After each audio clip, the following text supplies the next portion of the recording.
Give it up for Lynn Navratil!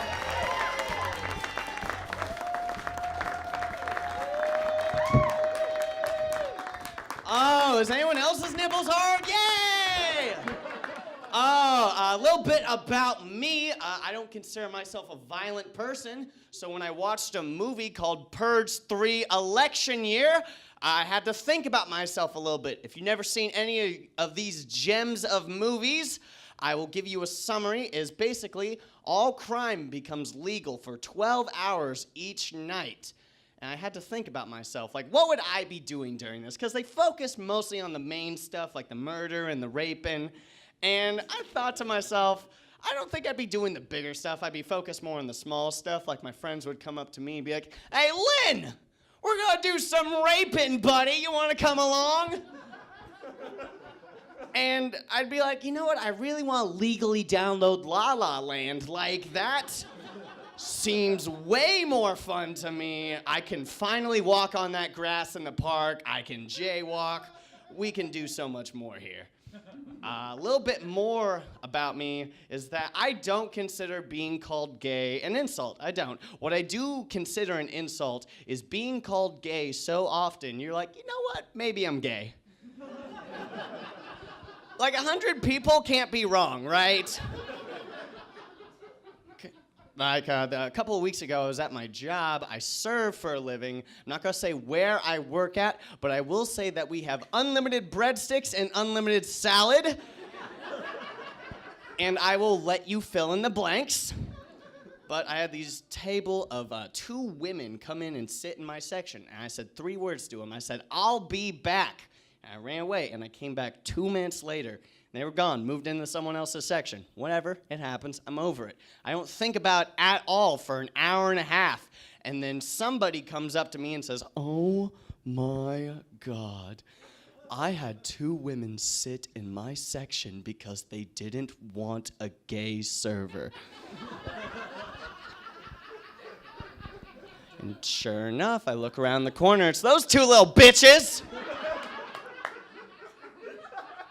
That probably didn't help the "I'm not gay" claim, did it? But let me clarify. I'm not mad they thought I was gay. I know what I look, sound, and act like. I'm a stereotypical twink. I understand that. What I'm mad at is the confidence in their gaydar. Because let's rewind a little bit, people. I said 3 words to them. I said, "I'll be back." Hit them with the Terminator, and they still looked at each other and said, "Oh, yes, that young man loves dick. Dick is his love. Dick is his life. I don't want his penis-y touching hands touching my food. Let's get the fuck out of here." And I've been like this way forever. I've always been energetic. I've always bounced around the place, so I know I've probably lost some more money because of that. But the thing is, for as much money as I've lost because people thought I was gay, I've made way more money because people thought I have been gay. And it's mostly old, creepy dudes. That's the thing. Like I said, I'm not gay, but I appreciate if like a Ryan Gosling dude comes in and sits at my table and says, "Hey, man, you got some nice eyes." Oh, thanks. Like, it's just good to be complimented sometimes, but no.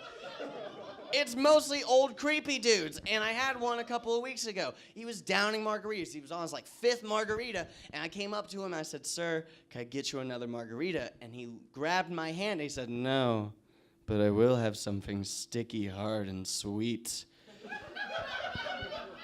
And let me just say, folks, I've never ran away that fast in my life. Never. And I went up to my manager. I said, "Holly, I just got hit on by a man." And you know what she did? She laughed in my face. And it's not that she didn't feel for me. I was very upset about it, and I thought about it for a little bit, and I realized the reason she laughed was not because she didn't feel for me. It was because for an instant, I knew what it was like to be a woman and get hit on and not want it, but still feel slightly complimented. Like, thank you, this wasn't for you, but I appreciate that you appreciate it. It's more for the chicks over there. I'm gonna go over there and puke. Thank you very much. But the moral of this story in this 5-minute set so far has been I'm not gay. I always take 5 minutes out of my day to explain that to people. It's at the top of the list. I do have a girlfriend. My girlfriend and I have been together for 3.5 years, guys. Thank you. And she's incredibly successful. She goes to an Ivy League college on a full ride scholarship, and I make sure you have just enough breadsticks at Olive Garden. So we know who is destined for success between the two of us. And everything's not always great. We have our fights every once in a while. Her biggest problem with me is that I use pet names with other women. Like I call other women honey, or sweetie, or thick-ass little mama. And she hates shit like that, in all honesty. But my biggest problem with her is that she can be very bossy sometimes. And I made the very bad mistake of telling her that one night. I said, babe, you're being really bossy right now. And you know what she did? She suspended me 3 weeks without pay. And then I called her a bitch for doing it. And then she went to HR and told them how I'd been sending her unwanted dick pics. Which I had, but that is not the point. And people always ask me, Lynn, how do you make distance work? How do you make this work? And it's not the love and connection we feel. It's not that we care about a lot for each other. It's plane tickets. A lot of money is spent on plane tickets to see each other. That is the big secret, people. And I had the chance to go up and see her a couple of weeks ago. I flew up to Philadelphia, and I got to sit in on a class with her, and they were watching a video about snake tamers, a church in the South where they worship snakes. And before I start this, let me just say, this isn't like the cute, cuddly Jeff Foxworthy kind of South. This is like the deep deliverance, tooth in the middle of the mouth, think your sister's kind of cute South. And the basic idea of this church is that they view snakes were sent as a test from God, and they let the snakes bite them. These are copperheads and rattlesnakes, people. They let the snakes bite them, and if they live, they view it as God giving them the strength to push past the poison, and if they die, they viewed it was his plan anyways. And let me just say, this is the best video I've ever seen in my life.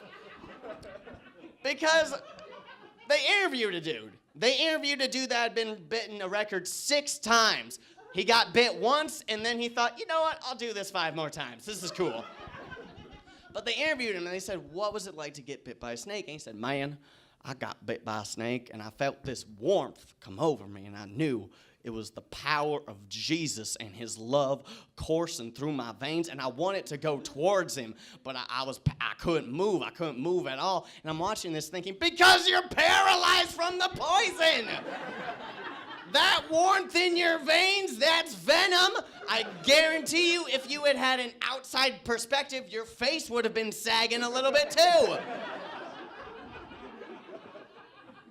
And they kept talking to him. As the video progressed, we found out that the man had brought his 60-year-old father to the church, and his father had died because he got bit in the head by a copperhead.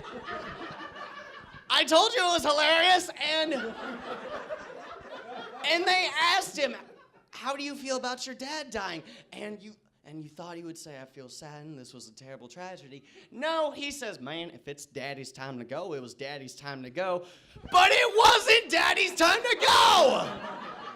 At all. If I throw a baby into the ocean and it dies, that's my fault. I can't be like, man, if it's the baby's time to go, it's the baby's time to go.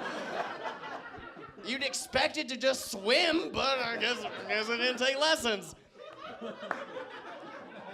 And we get done with the video and we're walking away, and I have this thought of, what is the snake thinking the entire time this is happening? Because you have to realize, this isn't a normal life for a snake. A normal life is slithering through the grass, eat a bird, go to sleep. That's the normal life of a snake. But no, it's got to be like an out-of-body experience for the snake, doesn't it? Like, it gets picked up, and then it goes back to its friends, and they're like, hey, man, where you been all day?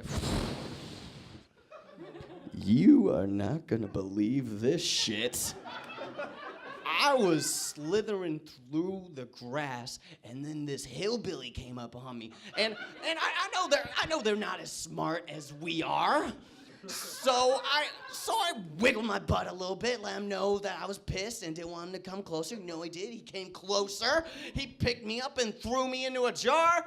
That wasn't fun. And then he throws the jar into the ground, and I look up, and I'm in a church, and there's more hillbillies around me. And so I wiggle my butt again and let him know I'm even more upset. And you know what he does? He fucking picks me up. He picks me up and he's dancing with me. And so I've had it. I wiggle my butt again, and you know what I did? You fucking bit him. I fucking bit him. And you know what he says? Thank you, Jesus. I will use the strength to survive. Thank you guys so much. Have a wonderful evening.